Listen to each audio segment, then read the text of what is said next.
안녕하십니까. CJB 아침 뉴스입니다. 대법원이 이재명 대선 후보에 대한 공직선거법 2심 무죄 판결을 파기하고 유죄 취지로 파기 환송하자 충북 정치권이 엇갈린 반응을 보였습니다. 민주당은 사법부의 선거 개입이자 스스로 독립성을 무너뜨린 판결이라고 강하게 비판하는 반면 국민의힘은 사필 규정이라고 평가했습니다. 청주를 찾은 김문수 국민의힘 대선 경선 후보는 이 후보의 사퇴를 요구했습니다. 이태현 기자입니다.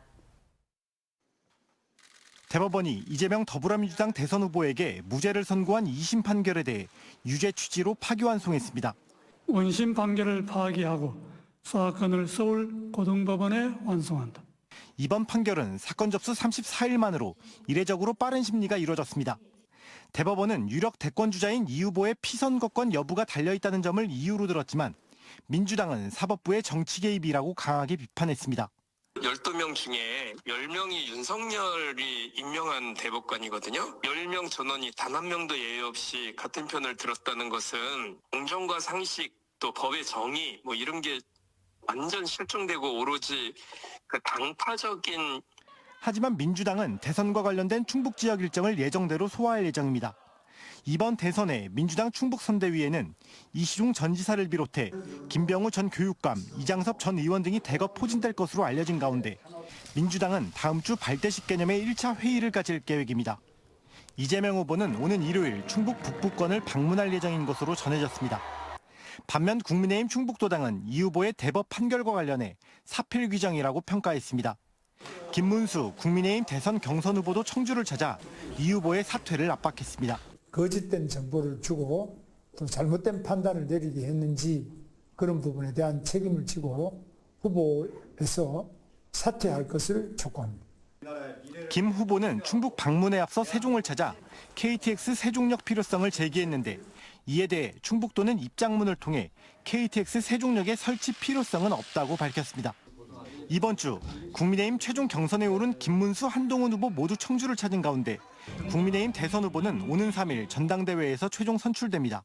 CJB 이태현입니다. SK하이닉스가 관세 리스크에도 올 1분기에 역대급 실적을 내며 존재감을 보였습니다. 견고한 고대역폭 메모리, 즉 HBM 수요가 입증되면서 M15X 팹 건설에도 속도를 내고 있는데요. 하루에 만여 명의 인력이 투입되면서 주변 상권은 물론이고 지방 세수에도 효자 노릇을 톡톡하게 하고 있습니다. 최현석 기자가 취재했습니다. 올해 1분기 SK하이닉스는 매출 17조 6,391억 원, 영업이익 7조 4,405억 원을 기록했습니다. 분기 기준으로 역대 두 번째로 높은 실적입니다. 미국발 통상 전쟁과 계절적 비수기에도 AI와 재고 축적 수요가 맞물린 결과입니다. 확연한 경쟁력과 견고한 HBM 수요로 반도체 공장 신축에도 속도를 내고 있습니다. 지난해 5월부터 공사에 들어간 M15X 팹은 오는 11월 준공을 목표로 밤샘 공사가 이뤄지면서 외형을 갖춰가고 있습니다. HBM 수요 확대로 기존 낸드 기지에서 HBM 생산 기지로 변화를 서두르는 청주 공장에는 M15X 팹을 비롯한 3개 공장에 하루에 만여 명의 인력이 투입되고 있습니다. 경기 불황에도 SK하이닉스 신축 공사 현장 주변은 건설 특수로 활기가 넘칩니다. 도움이 되는 거죠. 우리가 여기서 지금 벌어먹고 있으니까요. 여기 진짜 인부들 때문에 돈은 벌고 있잖아요. 그리고 활성화가 많이 되고 있는 건 맞아요. 지방 세수에도 큰 도움이 되고 있습니다. 지난해 역대급 실적으로 올해 청주시에만 1,220억 원의 지방 소득세를 냅니다. SK하이닉스가 실적과 기술력 모두 존재감을 입증하고 올해 30조 원대 영업이익을 거둘 것으로 예상되면서 지역 경제에도 버팀목이 될 것으로 기대됩니다. CJB 최현석입니다. 노동절이었던 어제 청주 도심에서 대규모 노동자 집회가 개최됐습니다. 어제 충북도청에서는 궂은 날씨에도 민주노총 충북본부를 비롯한 2,500여 명이 참석한 가운데 노동절 충북대회가 열렸습니다. 이들은 모든 노동자의 노동 3권 보장과 노동중심 사회체제로의 전환을 강조했습니다. 또 정권 심판을 넘어 체제 전환이 필요하다고 주장하면서 도청에서 홈플러스 앞까지 행진을 이어갔습니다. 충청북도가 지난해 청주병원의 의료법인 허가를 취소함에 따라 발생한 소송에서 청주병원이 패소했습니다. 청주지법 행정 1부는 청주병원이 충북도지사를 상대로 낸 의료법인 설립허가 취소 처분에 대한 취소 소송에서 원고 패소 판결했다고 밝혔습니다. 청주병원은 병원 부지가 새 청주시 청사 부지에 편입되면서 지난해 인근 건물로 병원을 이전하려고 했지만 충청북도는 법인 소유의 토지 건물에서만 의료기관 운영이 가능하다는 자체 규정을 이유로 청주병원의 의료법인을 취소했고 청주병원은 이에 불복하면서 소송을 제기했습니다. 투명 페트병이나 알루미늄 캔은 재활용 가운데 가치가 높아서 핵심 자원으로 꼽히고 있습니다. 이 청주시가 최근 재활용 비율을 높이기 위해 무인 회수기를 8곳에 설치했는데요. 이곳에 재활용품을 버리면 돈까지 벌 수 있다고 합니다.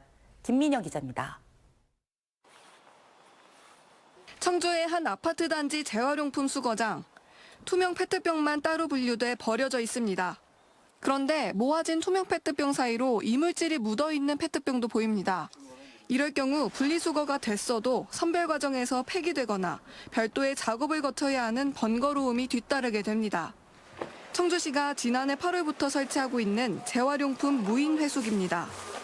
이 무인 회수기는 투명 페트병과 캔을 수거하는데 AI를 통해 정확한 분리수거가 가능합니다. 만약에 이렇게 스티커가 붙어 있어서 재활용이 안 되는 페트병을 넣게 된다면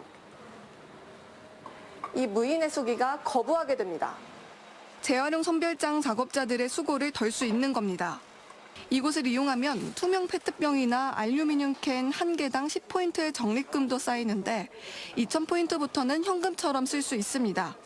환경보호와 자원 재활용과 같은 의미 있는 일을 하면서 재테크의 보람도 느낄 수 있어서 더 좋은 것 같습니다. 재활용 효과도 상당합니다. 이 무인 회수기를 통해 5개월 동안 재활용품 약 40만 개가 회수된 겁니다. 지난해 한 해 동안 43개 읍면동에서 수거한 재활용품이 약 44만 개라는 걸 감안하면 놀라운 성과입니다. 작년 8월에 설치 후에 약 8개소에서 5개월간 수거 실적이 잡혔는데요. 약 40만 개 정도로 유의미한 수거 실적이 잡혔습니다. 따라서 앞으로 한 3개소 정도에 추가로 설치할 예정입니다. 포인트 적립 제도와 결합한 재활용품 무인 회수기가 자원순환 시스템 구축에 효자 노릇을 할 것으로 기대되고 있습니다. CJB 김민영입니다.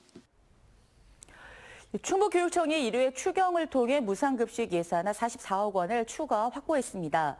이에 따라 충북 지역의 급식 식품비 단가는 초등학교 3,489원, 중학교 4,254원, 고등학교와 특수학교는 4,500원대와 5,300원으로 인상됩니다.